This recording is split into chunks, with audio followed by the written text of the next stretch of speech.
పరమశివుల వారిని కూడా ఆరాధన చేసేటప్పుడు అంటే పరమశివుల వారినే ఆరాధన అది ఉంది, పరమశివుల వారిని కూడా ఆరాధన చేసేటప్పుడు అలాంటి శివభక్తులు కూడా ఒక చిన్న సందేహం స్వామి, నాకు ఎన్నో శివాలయాలు ఉన్నాయి కదా తెలుగునాట 2 రాష్ట్రాల్లో, ఒక్క శివాలయంలోనైనా శివభక్తులు 65 మంది పొందారే నాయనార్లని, వాళ్ళ చిత్రపటాలు ఎందుకుండవు, వాళ్ళ శిల్పాలు ఎందుకుండవు, ఆశ్చర్యము.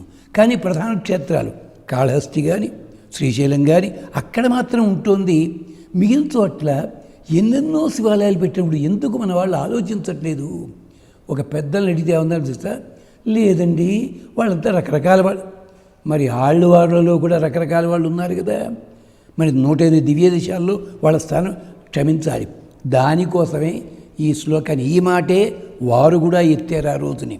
ఎత్తి అప్పుడు అంటారు, నాయన శివతత్వం అన్నది చెప్పడం అన్నది నమకం చమకం చదివినంత మాత్రం చేత మరొకటంతా కాదు నాయన, తత్వాన్ని గుర్తుపట్టండి.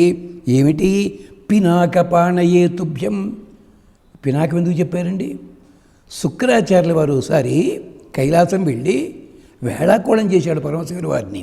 అనకూడని మాట అన్నాడు, భారతంలో వస్తుంది ఇది, శాంతిపురం దాటిన తర్వాత. పరమశివుల వారికి కోపం వచ్చి 3వ కన్ను తెరిచారు.